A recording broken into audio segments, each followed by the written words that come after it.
সকলোকে নমস্কাৰ জনাই লৈ আহিছো আপোনালোকলৈ এটা গুৰুত্বপূৰ্ণ খবৰ আৰু এই গুৰুত্বপূৰ্ণ খবৰটো শুনিলে আপোনালোকৰ একদম মন প্ৰাণ উঠলি উঠিব। বহু লোকে মোৰ ওপৰত কিছুমান ভুল ধাৰণা লৈ আছে, সেই ভুল ধাৰণা লৈ পেলাই লাভ নাই। মই কোনো ৰাজনীতিৰ দলত এতিয়া আকৌ নতুনকৈ নাযাওঁ, যি গ'লো মই ভাই আজি এটাত কালি এটাত সেইবিলাকত মই নাই। কিন্তু গুৰুত্বপূৰ্ণ কথাটো হ'ল শুনক কওঁ, হিমন্ত বিশ্ব চৰকাৰৰ মাজত এতিয়া লাগিছে দুভাগত বিভক্ত হোৱাৰ ৰণকৌশল। এভাগ হ'ল বিজেপি আৰু এভাগ হ'ল পুৰণা বিজেপি। আৰু আজি হ'ল শনিবাৰ, মই যিহেতু শুকুৰবাৰে ভিডিঅ'টো বনাইছোঁ তথাপিও আপোনালোকক শনিবাৰ বুলি কৈছোঁ, কাৰণ শনিবাৰেহে মই ভিডিঅ'টো দিম নহয় জানো। কিন্তু কি হ'ল জানেনে, জয়ন্ত দাস আপোনালোকে জানে তেওঁ টিকটৰ দাবীদাৰ আছিলে ২৬ত, কিন্তু জয়ন্ত দাসত নিদি পেলাই উপৰুৱাকৈ আহি গ'ল আমাৰ প্ৰদ্যুৎ বৰদলৈ। সেই গতিকে পুৰণা বিজেপিখিনি হৈছে এতিয়া তেওঁলোকৰ মাজত হৈছে মনোমালিন্য, আৰু মনোমালিন্য হৈ পেলাই পুৰণা যিসকল বিজেপি কৰ্মী সেইসকলে আজি শনিবাৰে কি কৰিছে, ৰুক্মিণী গাঁৱৰ ৰংগমঞ্চ তাতে তেওঁলোকে এখন বৈঠক, চিন্তন বৈঠক চিন্তা চৰ্চা কৰিব, সেইটোৱে আৰু নহয় জানো, চিন্তন বৈঠক। আৰু সেই চিন্তন বৈঠকত সেই সকলো পুৰণা বিজেপি কৰ্মীসকল লগ হ'ব, হৈ পেলাই তেওঁলোকে চিন্তা চৰ্চা কৰিব ক'ত কেনেকৈ কি কৰিব পাৰি। এতিয়া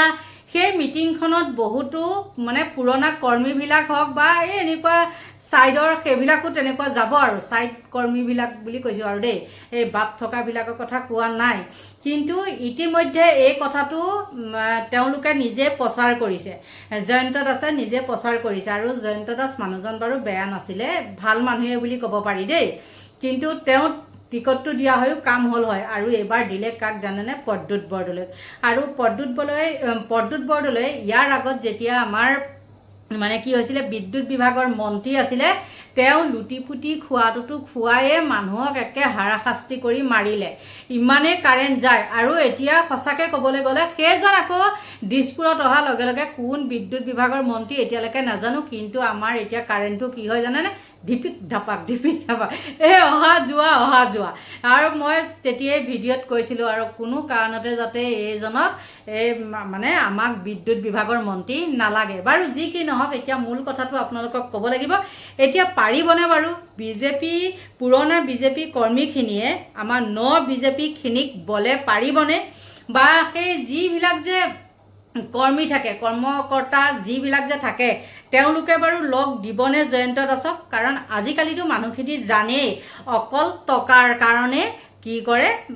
য'তে ত'তে জঁপিয়াই পৰে নহয় জানো, টকা ফেকো তামচা দেখো। এতিয়া মুখ্যমন্ত্ৰীৰ সমান কাৰোবাৰ জানো টকা আছে? সকলো আপোনালোকক কি ক'ম, দল সংগঠনৰ পৰা আদি কৰি এইবিলাক যে পাৰ্টিবিলাক যে থাকে, এই কেইটামান বোলে এটা জিকিছে দুটা জিকিছে এনেকুৱা যে থাকে, সকলোখিনি কিন্তু আমাৰ হিমন্ত বিশ্ব শৰ্মাৰ মুঠিত, হাতৰ মুঠিত, গম পাইছে।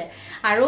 বেলেগ এতিয়া জয়ন্ত দাসে কিবা দল খোলে কিবা খোলে, সেইবিলাকত কিন্তু একো নাই। সেই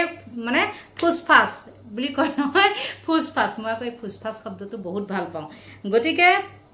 যিমানেই তেওঁলোকে চিন্তন বৈঠক নকৰক, যিমানেই যি নকৰক কিয়, মুখ্যমন্ত্ৰীক সহজে ইয়াৰ পৰা আঁতৰাব নোৱাৰে। আৰু এইবাৰ মুখ্যমন্ত্ৰীয়ে যিখিনি কাম কৰি ইয়াৰ আগতটো কৰিছেই, তেওঁ কি কৰিলে, ধৰক তামোলটো ফালি দিলে, যেনেকৈ 4 ভাগ হয় নহয় জানো, তামোলটো প্ৰথমতে এভাগ হয়, দুফাল হয়, দুফালৰ পৰা 4 ভাগ যেতিয়া কৰি দিব, এভাগ মানুহৰ তাত যায় আৰু 3 ভাগ মুখ্যমন্ত্ৰীৰ তাত যায়। কিন্তু এইবাৰ মুখ্যমন্ত্ৰীয়ে কি কৰিব জানেনে, 2 ভাগ দিব, এফাল তামোল ৰাইজক দিব, এফাল তামোল তেওঁ কৰিব, মুঠতে কাম কৰিব। টেটুগুৰি ওপৰলৈকে ধাৰ হৈ যাওক, কথা নাই, এতিয়াতো এইখিনি পাইছেহিয়ে, তাৰপিছত আকৌ এইখিনি হৈ যাব। গতিকে এইখিনি ৰুক্মিণী গাঁৱত কিবা হয়, মিটিং হয়, চিটিং হয়, সেইবিলাক আমাৰ কোনো মতলব নাই, চব একেই। মুঠতে আমাক কি লাগে, দেশৰ উন্নতি লাগে, কাম কৰা মানুহ লাগে, তাৰ বাদে আমাক অইন নালাগে। আৰু লগতে লাগে আমাক বস্তু বাহানি ইমানেই দাম, বিশ্বাস কৰক 500 টকা এটা লৈ পেলাই যদি আপুনি এইকণৰ পৰা সেইকণলৈ যায়, খেলা খতম মানে একো নাই গতিকে বন্ধু বান্ধৱীসকল আপোনালোকে দেখিছে যিমান যি নহ'লেও আমাক এতিয়া উন্নতিটোহে লাগে নহয় জানো আৰু মুখ্যমন্ত্ৰী মহোদয়ক এই চেগতে কিছুমান কথা কওঁ আপোনাক ছাপোৰ্ট কৰি কথা কৈছোঁ হয় নোহোৱা নহয় আৰু এসময় মানে ভাল কাম কৰিলেতো আপোনাক ভাল বুলিয়ে ক'ম আৰু বেয়া কাম কৰিলেতো বেয়া বুলিয়ে ক'ম এতিয়া কিন্তু আপুনি বহুত বস্তুৰ দাম বঢ়াইছে আৰু আপোনাকে ক'ব লাগিব তাৰ বাদে কাক ক'ব লাগিব আপোনাকে ক'ব লাগিব আৰু সেই দামবিলাক অলপ কণ্ট্ৰল কৰক আপুনিয়েই থাকিব যিমান চিন্তন বৈঠক নহওক কিয় ৰুক্মিণী গাঁৱত যিমান যি নহওক কিয় আপুনিয়ে থাকিব গতিকে আপুনি জনসাধাৰণৰ হৈ পেলাই কাম কৰক আপুনি মূল্য বৃদ্ধিটো অলপ ৰোধ কৰক আৰু কালি এইখিনিতে কি জানে মইতো আপোনালোকৰতো মোৰ যোনসকলে মানে ৰেগুলাৰ ভিডিঅ' চাই থাকে তেওঁলোকে গমেই পায় মই মূল্য বৃদ্ধিৰ ওপৰত ভিডিঅ' দিছিলোঁ নহয়নে বাৰু কিন্তু কালি কোনোবা এজনে মোক কৈছে বাইদেউ এটাই দুখ লাগিছে আপুনি বোলে মূল্য বৃদ্ধিৰ ওপৰত একো ভিডিঅ' নকৰে সেইটো কেতিয়াও নহয় মই মাতোৱেই নমতাকৈ নাথাকোঁ মাত মতাৰ কাৰণে কিমান যে কি গালি খাওঁ নহয় জানো একে মিয়ানীৰ পৰা আদি কৰি কত যে কি কয় বাৰু কৈ থাকক আপোনালোকৰ গালি মোৰ কাৰণে একেবাৰে আশীৰ্বাদ গতিকে বন্ধু বান্ধৱীসকল জয়ন্তত আছে কেনেকৈ ক'ত মানে সেই চিন্তন বৈঠকখন দিছে আপোনালোকৰ মাজলৈ আগবঢ়ালোঁ আপোনালোকে চাই লওক বিভক্ত হোৱাৰ পথত ৰাজ্যিক বিজেপি একগোট হ'ব অৱহেলিত জ্যেষ্ঠ নেতা পুৰণি কৰ্মী অসমত গঠন হ'ব তৃণমূল বিজেপি প্ৰাক্তন বিজেপি নেতা জয়ন্ত দাসৰ তৎপৰতা শনিবাৰে গুৱাহাটীত চিন্তন বৈঠক পুনৰ বিভক্ত হোৱাৰ পথত ৰাজ্যিক বিজেপি নতুন বিজেপি বনাম পুৰণি বিজেপি ২৭ জুনত গুৱাহাটীত বিশাল সভা এই সভাতেই গঠন হ'ব এটা নতুন দল বিজেপিৰ পুৰণি আৰু জ্যেষ্ঠ নেতাসকল সমাবেত হ'ব এই সভাত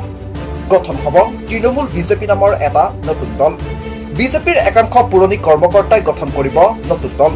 ইতিমধ্যে বিজেপিৰ পৰা পদত্যাগ কৰা কেইবাজনো আগশাৰীৰ নেতাই নতুন দল গঠনৰ কুচকাৱাজ চলাইছে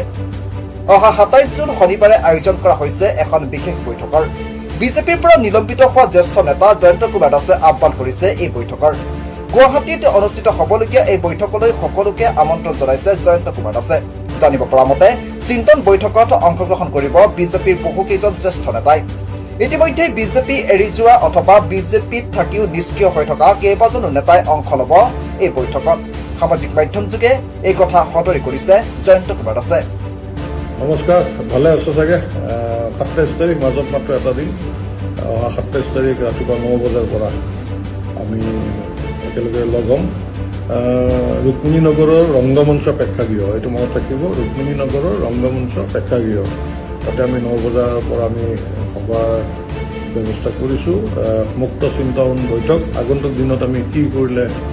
ভাল হ'ব কেনেধৰণে আগুৱাই যাম সকলোৱে নিজৰ মনৰ কথা খুলি ক'ব পাৰিব আৰু এটা নাম্বাৰ ইতিমধ্যে মই আপোনালোকৰ লগত শ্বেয়াৰ কৰিছিলোঁ 7099994224 আকৌ কৈছোঁ 7099994224 কিবা অসুবিধা হ'লে এই নাম্বাৰটোত বা মোৰো ব্যক্তিগতভাৱে মোৰ নাম্বাৰটোত আপোনালোকে যোগাযোগ কৰিব লগ পাম আহক ২৭ তাৰিখে আমি সকলোৱে লগ হৈ দিনটো পাৰ কৰোঁ ধন্যবাদ জয় আহক বিজেপিৰ নিলম্বিত জ্যেষ্ঠ নেতা জয়ন্ত দাসৰ এই আহ্বানলৈ সঁহাৰি দিছে ৰাজ্যিক বিজেপিৰ বহু কৰ্মকৰ্তাই দীৰ্ঘদিন ধৰি বিজেপি দলত উপেক্ষিত হৈ থকা বহু জ্যেষ্ঠ নেতাই সঁহাৰি দিছে জয়ন্ত দাসৰ এই পদক্ষেপলৈ মন কৰিবলগীয়া যে বিধানসভা নিৰ্বাচনৰ সময়তেই এটা নতুন দল গঠনৰ কথা ঘোষণা কৰিছিল বিজেপিৰ জ্যেষ্ঠ নেতাগৰাকীয়ে মুখ্যমন্ত্ৰী ডক্টৰ হিমন্ত বিশ্ব শৰ্মা আৰু ৰাজ্যিক বিজেপিৰ সভাপতি দিলীপ শইকীয়াৰ বিৰুদ্ধে বিভিন্ন অভিযোগ উত্থাপন কৰি নিষ্ঠাবান বিজেপি কৰ্মকৰ্তাসকলক লৈ এটা নতুন দল গঠনৰ ঘোষণা কৰিছিল জয়ন্ত কুমাৰ দাসে সেই অনুসৰি কাইলৈ গুৱাহাটীৰ ৰুক্মিণী নগৰত অৱস্থিত ৰংগমঞ্চ প্ৰেক্ষাগৃহত অনুষ্ঠিত হ'ব মুক্ত চিন্তন বৈঠক কেইবাগৰাকীও পুৰণি আৰু জ্যেষ্ঠ নেতাই অংশগ্ৰহণ কৰিবলগীয়া এই চিন্তন বৈঠকৰ পিছতেই অসমত ৰাজ্যিক বিজেপি সম্পূৰ্ণ দুটা ভাগত বিভক্ত হৈ পৰাটো খাটাং আপোনালোকে সকলোৱে চাগে সেই বৈঠকখনৰ কথা শুনিলে নহয়নে আৰু আমাৰ ইয়াৰ পৰা কিন্তু বেছি দূৰ নহয় হ'লেও এইবিলাকত যাবলৈ মন নাই আৰু মই কৈছোঁৱে মই আৰু দলত এইবিলাকত যোগদান কৰিবলৈ নাযাওঁ দেই মানে কি নিৰপেক্ষভাৱে যোনে ভাল কাম কৰিছে সদায় মানে আলোচনা কৰিম ভালেই ক'ম আৰু যদি কিবা উলট পালট কৰে তাক সমালোচনা কৰিমেই আৰু সেইটো আমাৰ অধিকাৰ ভুলটো দেখিলে আঙুলিয়াই দিয়াটো আমাৰ অধিকাৰ বা মোৰ ভুল দেখিলে আপোনালোকে আঙুলিয়াই দিয়াটো আপোনালোকৰ অধিকাৰ আৰু এইখিনি আছিলে ক'বলৈ গতিকে বিশেষ আৰু দেৰি নকৰোঁ এইখিনিতে আপোনালোকৰ পৰা লৈছোঁ বিদায় আপোনালোকৰ সুস্বাস্থ্য কামনা কৰিছোঁ আৰু মোৰ ভিডিঅ'টো সামৰণি মাৰিছোঁ